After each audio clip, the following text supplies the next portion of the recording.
কি করতেছে আমিও কি করছি, এটা তো স্বাভাবিক হতেই পারে। তো সেও তো আপনাকে ভালোবাসতো আসলে, নাহলে তো ভালো যদি ওর বাসা থেকে ও তো আমার বিয়ের প্রতিশ্রুতি দিছে, তাহলে ও বিয়ে করলো না কেন?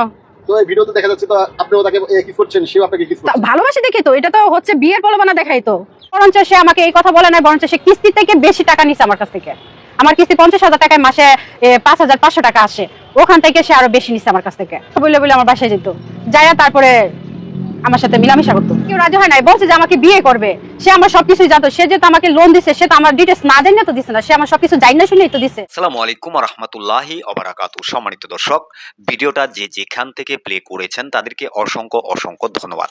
সম্মানিত দর্শক, প্রথমে আপনাদের মাঝে অল্প একটু ভিডিও দেখিয়েছি, আমি আপনাদেরকে সম্পূর্ণ ভিডিওটা দেখাবো। অবশ্যই ধৈর্য সহকারে এই মহিলাটির কথাগুলো শুনতে হবে।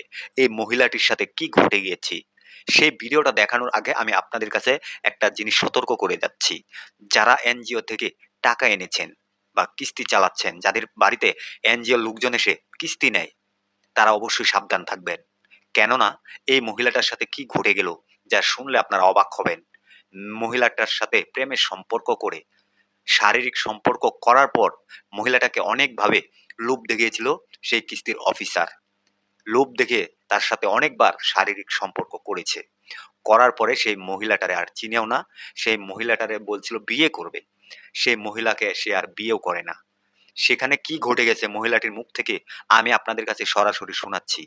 চলেন আমরা মহিলার কাছ থেকে সম্পূর্ণ কথাগুলা শুনে আসি। আমার স্বামী নাই, আমি একজন ডিভোর্সি নারী। তো আমি এনজিও থেকে লোন উঠাইছিলাম 50,000 টাকা। তো এই লোনের মাধ্যমে আমার মাঠকর্মী স্যারের সাথে আমার পরিচিত, ও আমাকে বিয়ের আশ্বাস দিছে, বিয়ে করবে এবং আমার বাচ্চার দায়িত্ব নিবে।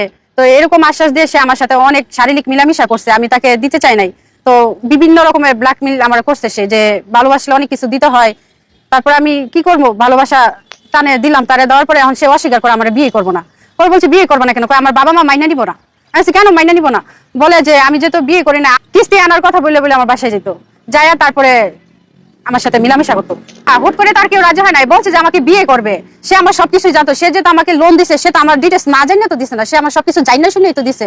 এখন সে বলতেছে যে আমি তোমাকে বিয়ে করতে পারবো না। কেন করতে পারবো না? আমার ফ্যামিলি তোমার মাইনা নিবো না, তুমি একজন বিয়ে হয়েছে, তোমার বাচ্চা আছে। আমি বলছি তাহলে আগে তুমি জানিয়ে শুনে প্রেম করবে না, বা আগে জানিয়ে শুনে তুমি জানতো না আপনার বাচ্চা আছে? সবকিছুই জানতো, সবকিছু জানিয়ে শুনে সে আমার দিকে আগাইছে। এখন সে বাচ্চার জন্য বা বলতেছে আমার বিয়ে করবো না।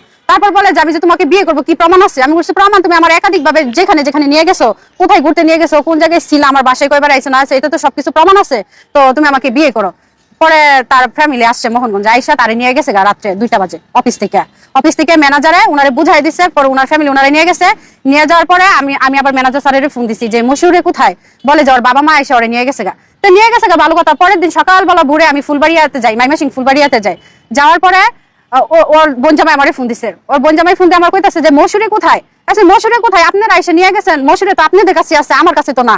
কয় না মশুরে তো পাইতাছে না। আমি বলছি পাইতাছেন না, মিথ্যা কথা বললেন না। এর কিছুক্ষণ পরেই মশুরে আমার কল দিছে, বলতেছে যে তুমি কই? আমি বলছি আমি ফুলবাড়ি, আমি তোমার বাড়িতে আসতেছি, তুমি আমার বিয়ে করতে হইব। আচ্ছা আচ্ছা ঠিক আছে, সরাসরি আমার বাড়িতে ওইটা না, এটা আমার মান সম্মান ক্ষতি হবে। তাহলে আমার এক বোন জামাই যাইতেছে, তুমি উনার সাথে উনার বাসায় যাও, পরে ওই বাসাতে তোমার বিয়ে করে আমি নিয়ে আসবো আমাদের বাসায়।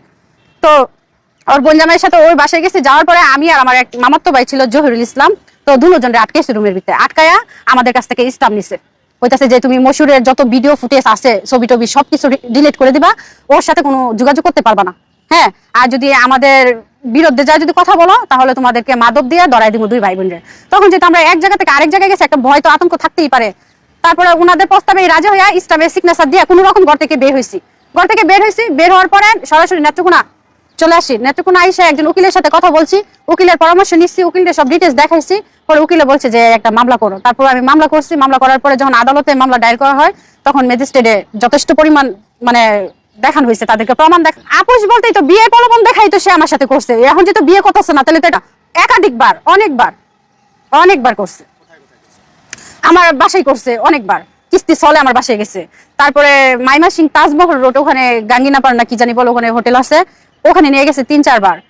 আরো বিভিন্ন জায়গায় ওর বন্ধু বান্ধবের বাসায়, ওর অফিসের এক কলিগ আছে, ওনার বাসায় নিয়ে গেছে। না কিস্তি বরঞ্চ সে আমাকে এই কথা বলে না, বরঞ্চ সে কিস্তি থেকে বেশি টাকা নিচ্ছে আমার কাছ থেকে। আমার কিস্তি 50,000 টাকায় মাসে 5,500 টাকা আসে, ওখান থেকে সে আরো বেশি নিচ্ছে আমার কাছ থেকে। আবার ওর বাড়ির প্রবলেম দেখাইছে, সে চলতে পারে না, মেসে থাকে, টাকা শর্টকাট হয়ে যায়, তখন আমার কাছ থেকে 2,000-3,000 টাকা এরকম করে ধার নিচ্ছে। আমি তো মূলত সেলাইয়ের কাজ করি, টেলারি কাজ করি, পাশাপাশি কাপড় বিক্রি করি, তো এটাই আমার আয়ের উৎস ছিল। এই পর্যন্ত টাকা বেশি না, প্রায় 40,000 টাকার মতো, মানে টুকিটাকি নিছে। কিসের সাথে দিছেন এই টাকাটা? এটা কিসের সাথে, মানে ও বিপদে পড়ছে, দেখা যাচ্ছে মাস শেষে সে পকেট খরচ তার নাই। হ্যাঁ, যে মনে আমার 2,000-3,000 টাকা দাও, তোমার আমি আবার দিতেছি। তো আমি এইভাবেই দিচ্ছি। জি, মামলা করছিলাম। তো মামলাতে আদালত দেখছে, ম্যাজিস্ট্রেট দেখছে, কাগজপাতি দেখা, প্রমাণ দেখছে, ভিডিও দেখছে, ভিডিও ফুটেজ দেখা এফআইআর। যে মামলা এখন সে 3 মাস জেল খাটছে, সে জেল খাট থেকে বের হচ্ছে। তার আসামি কিভাবে এত তাড়াতাড়ি জামিন পাওয়া যায়, এটা 1 নম্বর আমার প্রশ্ন। আরেক, আমার কাছে যথেষ্ট পরিমাণ আছে। উনি জামিনে বের হওয়ার পরে উনি, ওনার বাবা, ওনার বোন জামাইরা, হ্যাঁ আমি নাম বলে দিই, কামাল, আজাহার, ফারুক, হ্যাঁ তার ওর বাবা শহীদ মাস্টার, ওনারা আমার আপোষ মীমাংসার কথা কইয়া ওনাদের বাড়িতে নিছে, নিয়ে আমার রাস্তায় গুলচত্বরের মধ্যে আমার ধরে পিটানি দিছে, মারছে। তারপর ওখানকার পাবলিক আমার মাইমাসিং সদর হসপিটালে নিয়ে ভর্তি করছে। করার পর আমি মাইমাসিং সদর হসপিটাল 3 দিন ভর্তি ছিলাম। ওখান থেকে আইসা তারপর আমি অভিযোগ করছি। অভিযোগের কাগজগুলো সবকিছু আছে আমার কাছে, দেখাচ্ছি। এখন সে বলতেছে যে আমি তোমাকে বিয়ে করতে পারবো না। কেন করতে পারবো না? আমার ফ্যামিলি তোমার মাইনা নিব না, তুমি একজন বিয়ে হয়েছে, তোমার বাচ্চা আছে। আমি বলছি তাহলে আগে তুমি দিকে আগাইছে। এখন সে বাচ্চার জন্য বা বলতেছে আমার বিয়ে করবো না। তারপর বলে যে আমি যে তোমাকে বিয়ে করবো, কি প্রমাণ আছে? আমি বলছি প্রমাণ তুমি আমার একাধিক ভাবে যেখানে যেখানে নিয়ে গেছো, কোথায় ঘুরতে নিয়ে গেছো, কোন জায়গায় ছিল, আমার বাসায় কয়বার আইছো না আছে, এটা তো সবকিছু প্রমাণ আছে। তো তুমি আমাকে বিয়ে করো। পরে তার ফ্যামিলি আসছে মোহনগঞ্জ, আইসা তারে নিয়ে গেছে রাত্রে 2টা বাজে অফিস থেকে ম্যানেজারে উনারে বুঝাই দিছে। পরে উনার ফ্যামিলি উনারে নিয়ে গেছে। নিয়ে যাওয়ার পরে আমি আবার ম্যানেজার স্যারের ফোন দিছি যে মশিউরে কোথায়, বলে যে ওর বাবা মা এসে ওরে নিয়ে গেছে গা। তো নিয়ে গেছে গা, ভালো কথা। পরের দিন সকালবেলা ভোরে আমি ফুলবাড়িয়াতে যাই, মাইমাসিং ফুলবাড়িয়াতে যাই। যাওয়ার পরে ওর বোনজামাই আমারে ফোন দিছে। ওর বোনজামাই ফোন দিয়ে আমার কইতাছে যে মশিউরে কোথায়? আচ্ছা মশিউরে কোথায়? আপনারা এসে নিয়ে গেছেন, মশিউরে তো আপনাদের কাছে আছে, আমার কাছে তো না। কয় না, মশিউরে তো পাইতাছে না। আমি বলছি পাইতাছেন না, মিথ্যা কথা বললেন না। এর কিছুক্ষণ পরেই মশিউরে আমারে কল দিছে, বলতেছে যে তুমি কই? আমি বলছি আমি ফুলবাড়ি, আমি তোমার বাড়িতে আসতেছি, তুমি আমার বিয়ে করতে হইব। আচ্ছা আচ্ছা ঠিক আছে, সরাসরি আমার বাড়িতে উঠতে না, এটা আমার মান সম্মান ক্ষতি হবে। তাহলে আমার এক বোন জামাই যাইতেছে, তুমি ওনার সাথে ওনার বাসায় যাও, পরে ওই বাসাতে তোমার বিয়ে করে আমি নিয়ে আসবো আমাদের বাসায়। তো ওর বোন জামাইয়ের সাথে ওই বাসায় গেছি। যাওয়ার পরে আমি আর আমার এক মামাতো ভাই ছিল জহিরুল ইসলাম, তো দুজনরে আটকেছি রুমের ভিতরে। আটকায়া আমাদের কাছ থেকে ইসলাম নিছে, কইতাছে যে তুমি মশিউরের যত ভিডিও ফুটেজ আছে, ছবি টবি সবকিছু ডিলিট করে দিবা, ওর সাথে কোনো যোগাযোগ করতে পারবা না। হ্যাঁ, আর যদি আমাদের বিরুদ্ধে যা যদি কথা বলো, তাহলে তোমাদেরকে মাদক দিয়ে ধরাই দিব 2 ভাই বোনের। তখন যেটা আমরা এক জায়গা থেকে আরেক জায়গায় গেছি, একটা ভয় তো আতঙ্ক থাকতেই পারে। তারপরে ওনাদের প্রস্তাবে রাজি হইয়া ইসলামের সিগনেচার দিয়ে কোনো রকম ঘর থেকে বের হয়েছি। বের হওয়ার পরে সরাসরি নেত্রকোনা চলে আসি। নেত্রকোনা আইসা একজন উকিলের সাথে কথা বলছি, উকিলের পরামর্শ নিচ্ছি, উকিলের সব ডিটেলস দেখাইছি।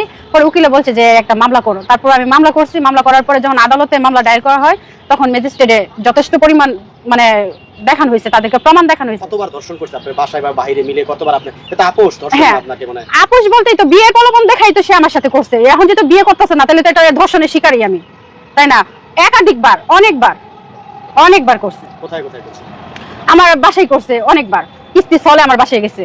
তারপরে মাইমাসিং তাজমহল রোড, ওখানে গাঙ্গিনাপাড় না কি জানি বলো, ওখানে হোটেল আছে, ওখানে নিয়ে গেছে 3-4 বার। আরো বিভিন্ন জায়গায় ওর বন্ধু বান্ধবের বাসায়, ওর অফিসের এক কলিগ আছে, ওনার বাসায় নিয়ে গেছে। এমন কি হয়েছে যে আসলে কিস্তি দেওয়া লাগবে না, কিস্তি না দেওয়ার কথা বলে আপনার সাথে এরকম করছে? না কিস্তি বরঞ্চ সে আমাকে এই কথা বলে না, বরঞ্চ সে কিস্তির থেকে বেশি টাকা নিচ্ছে আমার কাছ থেকে। আমার কিস্তি 50,000 টাকায় মাসে 5,500 টাকা আসে, ওখান থেকে সে আরো বেশি নিচ্ছে আমার কাছ থেকে। আবার ওর বাড়ির প্রবলেম দেখাইছে, সে চলতে পারে না, মেসে থাকে, টাকা শর্টকাট হয়ে যায়, তখন আমার কাছ থেকে 2,000-3,000 টাকা এরকম করে দাঁড় নিচ্ছে। আমি তো মূলত সেলাইয়ের কাজ করি, টেলারি কাজ করি, পাশাপাশি কাপড় বিক্রি করি, তো এটাই আমার আয়ের উৎস। বেশি না, প্রায় 40,000 টাকার মতো, মানে টুকিটাকি নিচ্ছে। কিসের সাথে দিছেন এই টাকাটা? এটা কিসের সাথে, মানে ও বিপদে পড়ছে, দেখা যাচ্ছে মাস শেষে সে পকেট খরচ তার নাই। হ্যাঁ, যে মনে আমার 2,000-3,000 টাকা দাও, তোমার আমি আবার দিতেছি। তো আমি এইভাবেই দিচ্ছি। কোথায় চাকরি করতে উনি পপি সমিতিতে চাকরি করতে, এনজিও। মামলা করেছিলেন? জি, মামলা করছিলাম। পরে তো মামলাতে আদালত দেখছে, ম্যাজিস্ট্রেট দেখছে, কাগজপাতি দেখা, প্রমাণ দেখছে, ভিডিও দেখছে, ভিডিও ফুটেজ দেখা এফআইআর দিয়ে দিছে ধর্ষণ। তো করেছেন। এখন সমস্যাটা কি হচ্ছে তাহলে? মামলার তো প্রসেস চলতেছে। জি, মামলা এখন সে 3 মাস জেল খাটছে, সে জেল খাট থেকে বের হচ্ছে। একটা ধর্ষণ মামলার আসামি কিভাবে এত তাড়াতাড়ি জামিন পাওয়া যায়, এটা 1 নম্বর আমার প্রশ্ন। আরেক, আমার কাছে যথেষ্ট পরিমাণ আছে। উনি জামিনে বের হওয়ার পরে উনি, ওনার বাবা, ওনার বোন জামাইরা, হ্যাঁ আমি নাম বলে দিই, কামাল, আজাহার, ফারুক, হ্যাঁ তার ওর বাবা শহীদ মাস্টার, ওনারা আমার আপোষ মীমাংসার কথা কইয়া ওনাদের বাড়িতে নিছে, নিয়ে আমার রাস্তায় গুলচত্বরের মধ্যে আমার ধরে পিটানি দিছে, মারছে। তারপর ওখানকার পাবলিক আমার মাইমাসিং সদর হসপিটালে নিয়ে ভর্তি করছে। করার পর আমি মাইমাসিং সদর হসপিটাল 3 দিন ভর্তি ছিলাম। ওখান থেকে আইসারি নেত্রকোনা মোহনগঞ্জ থানা। আমার নাম সীমামণি, আমার স্বামী নাই, আমি একজন ডিভোর্সি নারী। তো আমি এনজিও থেকে লোন উঠাইছিলাম 50,000 টাকা। তো এই লোনের মাধ্যমে আমার মাঠকর্মী স্যারের সাথে আমার পরিচিত, ও আমাকে বিয়ের আশ্বাস দিছে, বিয়ে করবে এবং আমার বাচ্চার দায়িত্ব নিবে। তো এরকম আশ্বাস দিয়ে সে আমার সাথে অনেক শারীরিক মিলামিশা করছে, আমি তাকে দিতে চাই নাই। তো বিভিন্ন রকমের ব্ল্যাকমেল আমার করছে সে, যে ভালোবাসলে অনেক কিছু দিতে হয়। তারপর আমি কি করবো, ভালোবাসা টানে দিলাম, তারে দেওয়ার পরে এখন সে অস্বীকার করে আমার বিয়ে করবো না। পরে বলছে বিয়ে করবো না কেন, কয় আমার বাবা মা মাইনা নিবো না। আমি বলছি কেন মাইনা নিবো না, বলে যে আমি যেহেতু বিয়ে করি না আনমেরিড। সম্মানিত দর্শক, এই যে মহিলাটা যে কথাগুলা বলেছে তার সাথে কি কি হয়েছে, সেই এনজিওর অফিসার তাকে কি কি প্রলোভন দেখাইছে, সবকিছু মহিলাটা কিন্তু বলছে দর্শক। এখন এখানে কার সবচাইতে বেশি দোষ ছিল সেটা আপনারা কমেন্ট বক্সে কমেন্ট করে জানাতে ভুলবেন না।